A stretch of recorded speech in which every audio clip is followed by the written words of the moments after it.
nosso colega Eduardo Fernando Miquelon.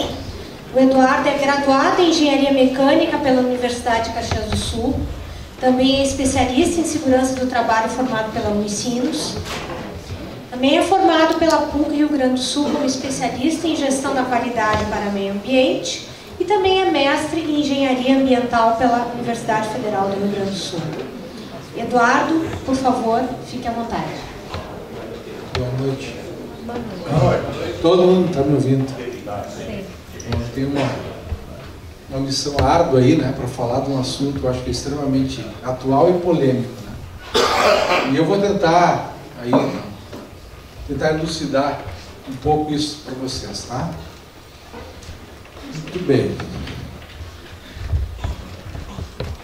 Na verdade é o seguinte, a gente tem que entender, a gente fala muito da NR12 atualmente, né? E a gente esquece que essa NR12 existe desde 1978. O que houve nesses 30 anos aí é que a nossa norma regulamentadora que falava sobre máquinas e equipamentos, ela estava extremamente defasada em função do conhecimento tecnológico que foi adquirido nesses 30 anos.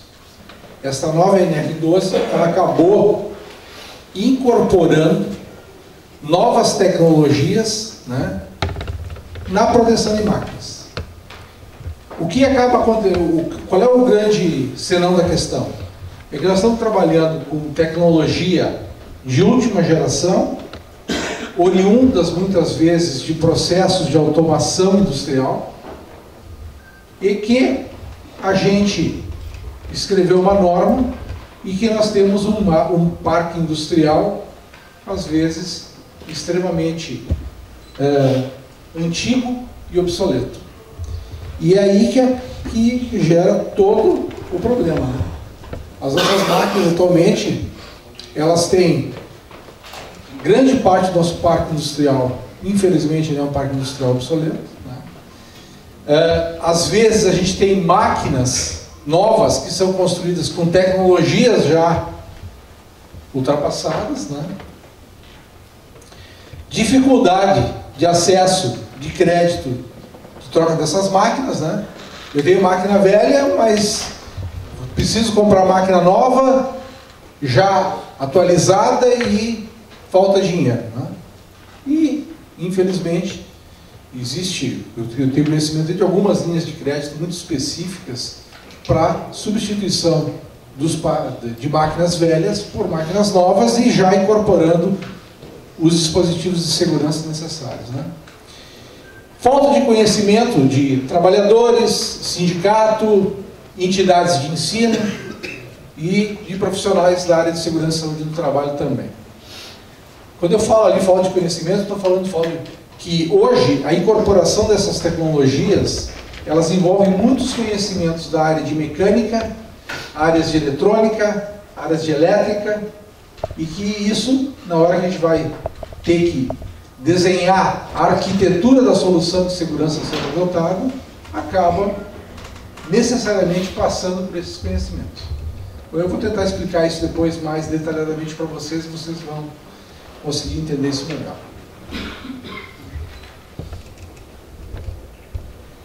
Bom, na verdade, outra coisa que eu acho que houve ali, essa revisão da norma, ela surgiu porque, na verdade, existia ali um espaço político, né? Esse espaço político, no meu entendimento, ele veio construindo já desde o ano de 97, 98, tá?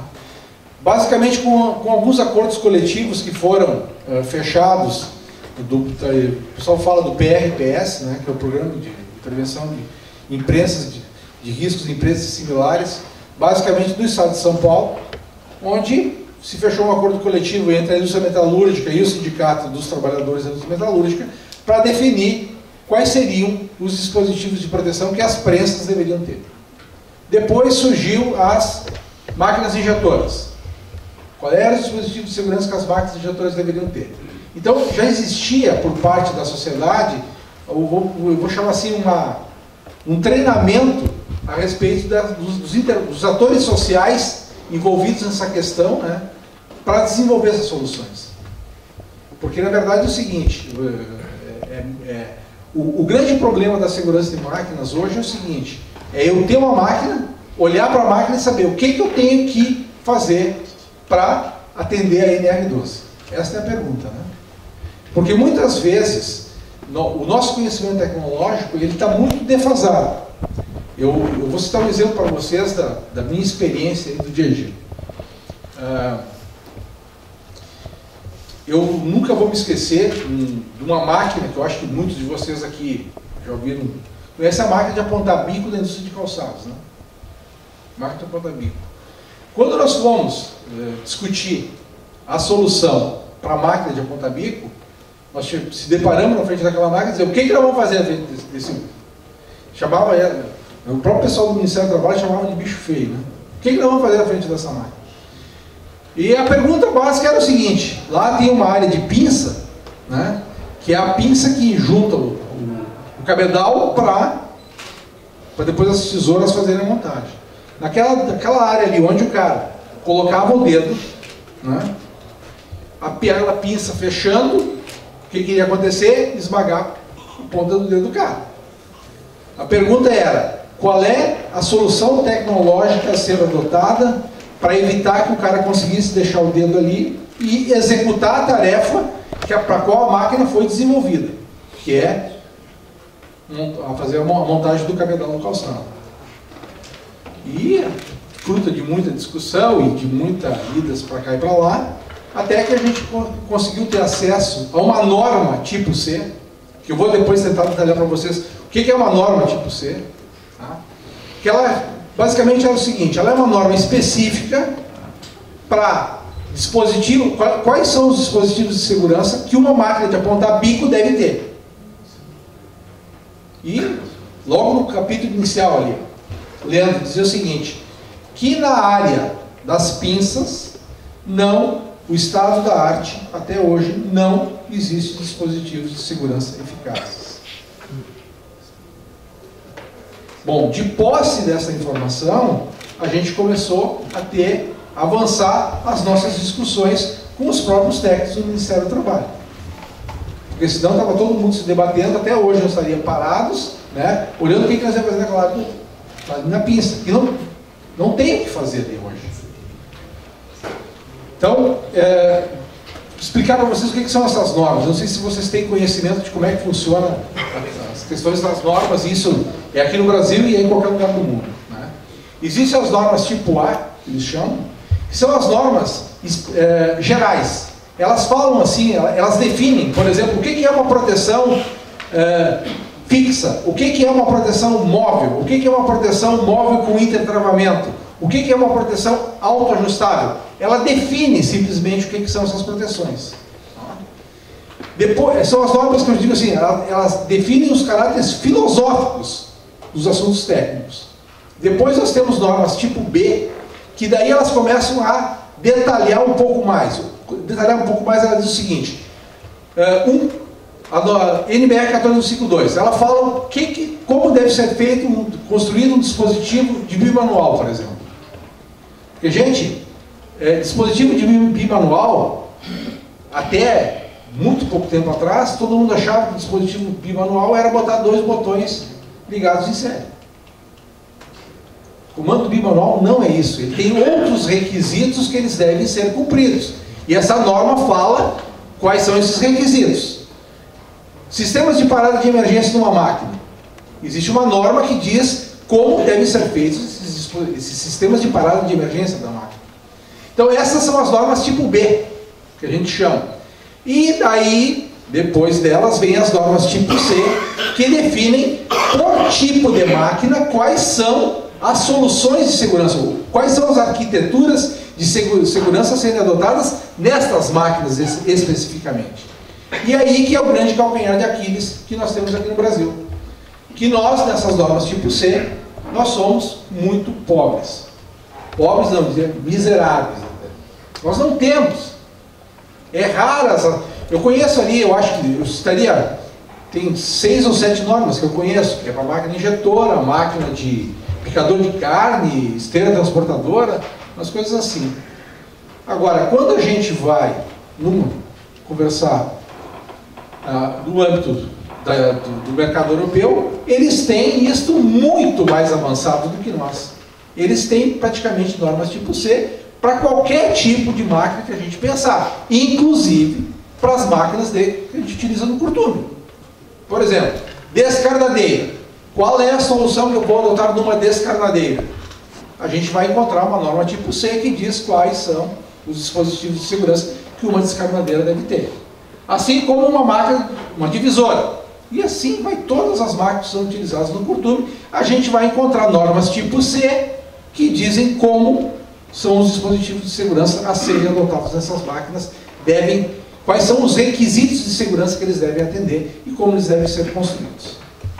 Ok? Deu para ter uma ideia do que fala essas normas tipo A, B e C?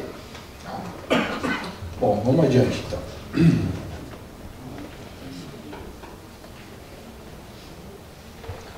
Bom, eu vou ter que agora começar a falar de um assunto meio chato, tá? Que é a parte dos princípios básicos de proteção de máquinas, tá? Na verdade, o objetivo é a gente eliminar e neutralizar, aí tem uma frase importante, na medida do possível, por meios técnicos, todos os fenômenos perigosos de origem mecânica via meios de proteção mais adequados. O que eu falo ali? Por meios técnicos, na medida do possível. É que muitas vezes a gente esquece que tem certas limitações tecnológicas.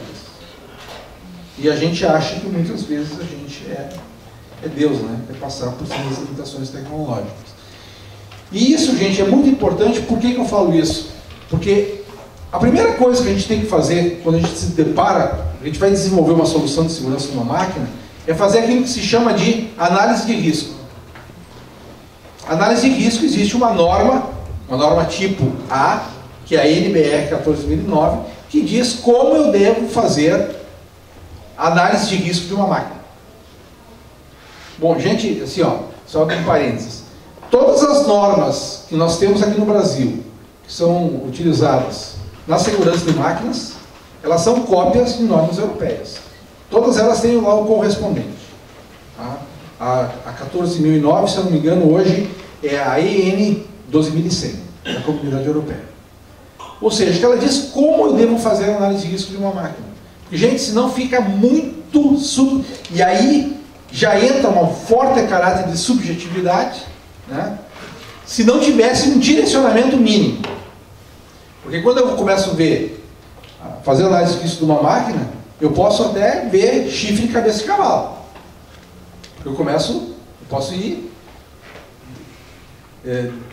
sonhando, né? Imaginando coisas e avançando coisas que... Cheguei até um fato de uma vez, a solução era gradear a máquina e teve um cara que me disse assim, sim, se alguém resolver pular e cair em cima da máquina. Então, essa delimitação de qual é a análise de risco que a gente faz e quais são as soluções de segurança é o primeiro passo e, no meu entendimento, o passo mais importante a ser dado. Porque senão eu vou começar a me deparar com a seguinte situação: eu vou gastar muito dinheiro, certo?